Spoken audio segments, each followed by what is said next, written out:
Hi guys, for today's video I have a Q&A for you. I'm going to be answering the questions that you guys asked me. I asked you guys a while back to leave me some questions in the comments below on Twitter and Instagram, and you guys were awesome and asked me a bunch of questions. I'm going to be answering questions makeup related, YouTube related, college related, things like that. So I really hope you guys enjoy seeing this video, and if you want to see me answer some of your questions, keep on watching. So I have all the questions here on my phone, and the first one is, will you do any giveaways? If you guys remember, I did a giveaway in the summer. I did like a back to school giveaway. I don't have anything planned right now or in the near future. I just don't think I have the time to really properly plan and do exactly what I want. Like when I think of my next giveaway, I just have something really particular in mind, and I think I just would want it to be like better and take my time and do it at like a super important milestone than to just like throw a giveaway at you guys. So maybe here and there, maybe I'll have like some surprise giveaways. I don't really know, but like for right now I don't have anything planned, but definitely stay tuned for the future because I'm sure I will have a bunch of awesome giveaways for you guys then. Do you do DIYs? No, I don't. I wouldn't really say I'm much of a DIY person. I don't think I ever really have been. I mean, if that's something that you guys want me to dive into, you guys can request something down below and maybe I'll do it. Probably over the summer would be best, but I don't know. I'm just really not much of a DIY person and I can't see myself doing them. What is your favorite color? My favorite color is pink, but pink and black is like my favorite combination. Like this pillow right here, I love pink and black. I just think it's just so sleek and pretty and girly, but like edgy at the same time. I really loved how I described that, like sleek, pretty, girly, edgy. Like I just like pink and black, okay? What is your major in college? I'm a marketing major. I know that's like, I feel like that's super typical of a lot of girls that are into makeup, but like seriously, marketing is just like such a good degree to have if you want to go into the beauty industry. Just like working on like the businessy side of the products, working behind the scenes. I would love to do PR, social media, the marketing, the advertising for a makeup company. That's literally like my dream, and I just think that would be absolutely awesome, again, to work more behind the scenes with makeup and beauty. This next question I get so much, you guys, and it is, do you plan on going to cosmetology school / have you gone to cosmetology school already?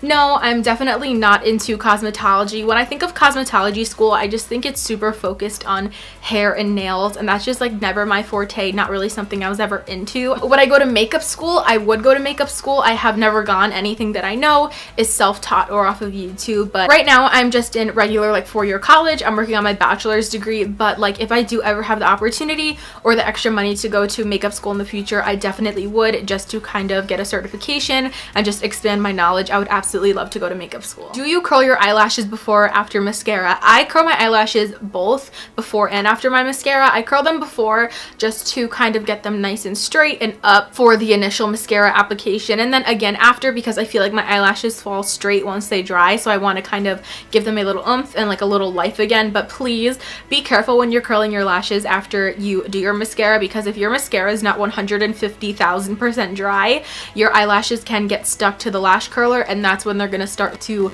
like pull off and tear out and things like that. Also, something else I suggest is when you're doing it after, don't necessarily like pump as hard as you would as before, because then it can kind of just like cake and like just crack off your mascara. I guess just kind of give it like some light pumps after you've done your mascara and it'll just lift them and you'll be fine. The next question is, how do you bake your face? I personally was never really one to bake my face.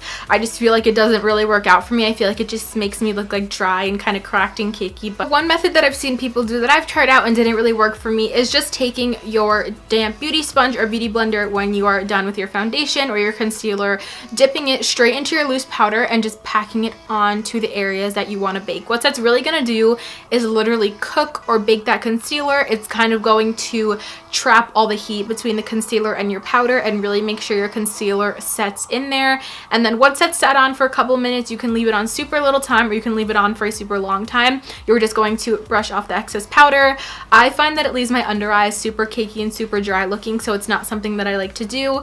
But the method that I do enjoy using is actually with a little setting brush like this one. This is the Real Technique setting brush. I'll really just like lightly tap it in my translucent powder, just kind of pack a little bit underneath my eyes, or like look up and really press into my creases, wipe off the extra powder right away, and that's how I really like to kind of bake my under eyes. It's not a technical bake, but it's just kind of like a really good way you set my under eyes. And also, I also like to bake underneath my contour line and my bronzer line just to clean it up a little bit. So again, I'll dip my brush in the translucent powder and literally just draw a line right under there, leave it to set for a couple minutes, wipe it off, and then you will have a nice sharp line, and it will even lock in all the makeup here. So those are the 2 ways that I know of to bake. This is just my personal favorite, so I hope that answered your question and helped you guys out. This next question that I got is, my makeup doesn't show up in pictures and I look like a ghost. How can I get that to not happen? I totally feel that. What I like to do is to make sure I'm not directly in front of a bright window. Well, I'm directly in front of a bright window right now, but I'm not, like, my face isn't super close to it.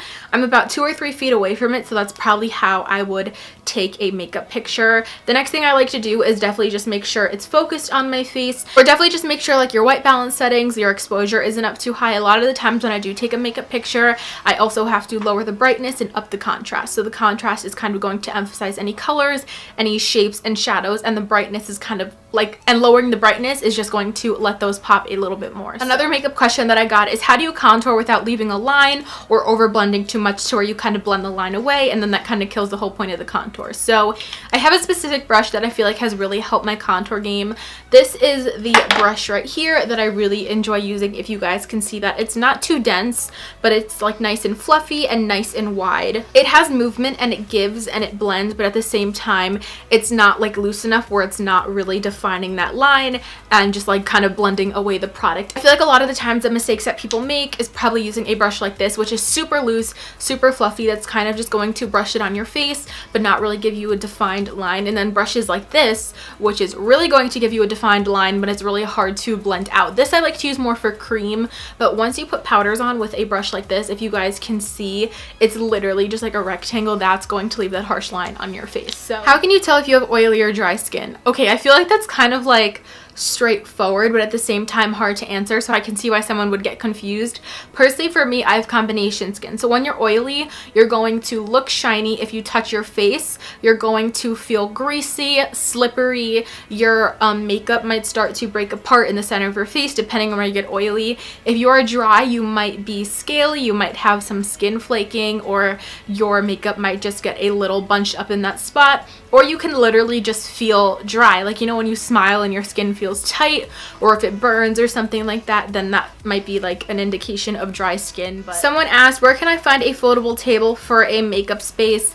I would probably just say IKEA is your best bet. I feel like IKEA has every piece of furniture under the sun, but if you want something a little more inexpensive, I would probably say you can probably find something you're looking for at Walmart or Target. What is your favorite class that you've taken so far in college? My first semester of college, I probably didn't enjoy any of my classes, so one that I'm in progress right now is my fashion business practices class, or my marketing 101 classes. I'm really been enjoying those classes because they're super focused on like the industry and business and stuff like that, and they're a lot more just interesting to me than like a gen ed class. What are your top 5 makeup products of all time? Oh my god, wait, I'm gonna need a second to figure this one out. Okay, so I picked my top 6 things because I just could not pick 5 things. I could not narrow it down because I literally cannot imagine like living my life without one of these products. So I picked Laura Mercier translucent setting powder, you guys already know, Anastasia liquid lipstick in the shade Dusty Rose, my favorite lipstick shade of all time, Maybelline Fit Me Matte and Poreless, my holy grail foundation,